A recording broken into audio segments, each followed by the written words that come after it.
it's Reija, and this was supposed to be a Cozyathon wrap-up, but I want to talk about Black Panther instead.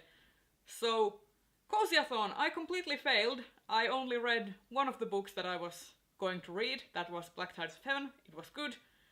I will probably wrap up at the end of the month. For now, I gave it 4 stars. Really good exploration of gender, I loved the silk punk. Good stuff. Now, let's talk about Black Panther, because I saw it today, and I really loved it, and that's what I want to talk about. It was so tightly cut. Like, usually with Marvel movies, even with Thor Ragnarok, which I really loved, Marvel movies tend to go towards excess, so to speak.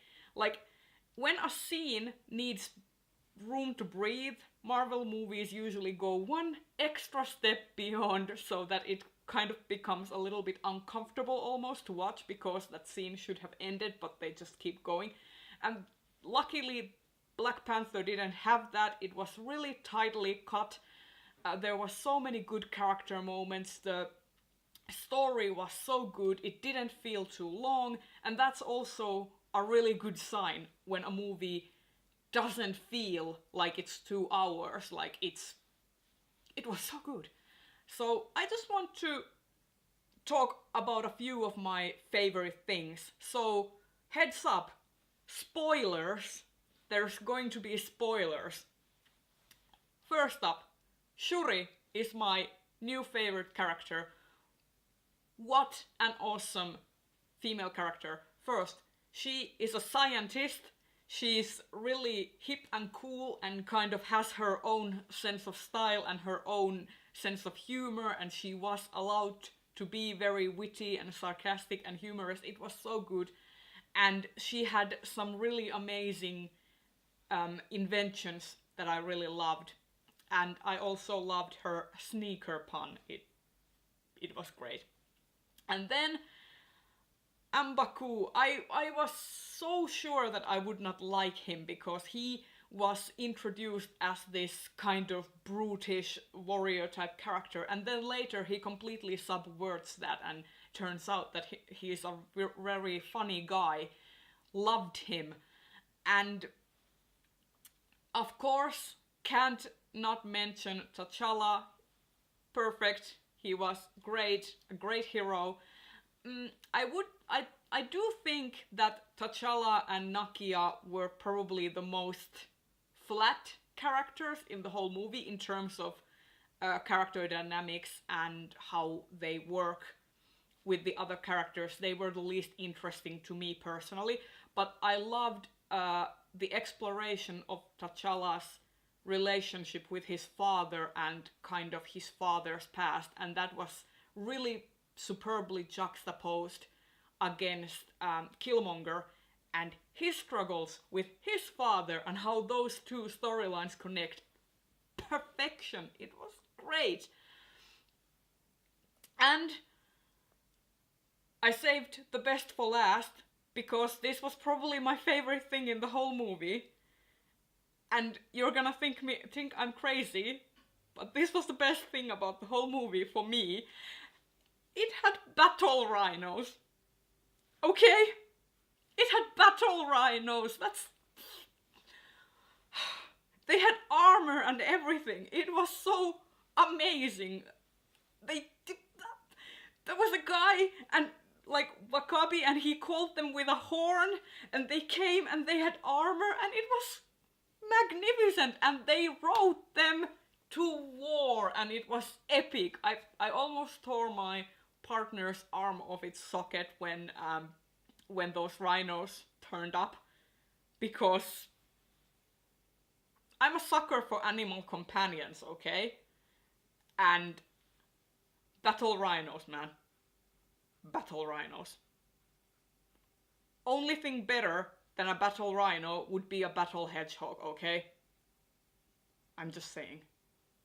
Battle rhinos. But yeah, I just wanted to gush about that movie because it's probably been the best movie I've seen in a while. Like, from the last 5 movies I've seen in theaters, this one really rocked rocked my socks off. It was great. The casting was amazing. I'm always really happy when I see that the casting director has really gone the extra mile and made sure that the child versions and kind of middle-aged versions and old versions of the same character look cohesive, like they could be the same person, only an older version. That was great. It was done really well. And I could also buy that T'Challa and T'Chaka were relatives, even though obviously they're not, and they're played by completely different, unfamiliar actors. But, you know, they just had gone really the extra mile in terms of looking for proper actors to portray those characters and make sure that there's a familial resemblance. It was superb. And also the villain, top notch. Probably the best Marvel villain I've seen yet. In terms of character design, he really looked awesome. I kind of had that fangirly sighing moment every time he appeared on screen. Also good backstory, good character motivations, and he just felt like a fully fleshed out three-dimensional character, which I don't think many Marvel villains get to be. And he also ended the movie with his own terms, so to speak, so I really loved that. Really loved it. So yeah, this has been my very impromptu Black Panther Gush. And there you have it. Sorry about being really quick with my Cozyathon wrap-up, but there was not much to say about it because I completely failed. I was supposed to talk about how much I failed, but you know, when can I be happy on camera and be like really into something? This is the moment, guys. I've been waiting for this movie for so long, and now it finally came out. I saw it. I'm so happy. I want to see it again. When can I go see it again? Because I want to see it again. Okay, this has been Reija from the Bofinkins channel. Thank you for watching. I'll see you in another video. Bye bye!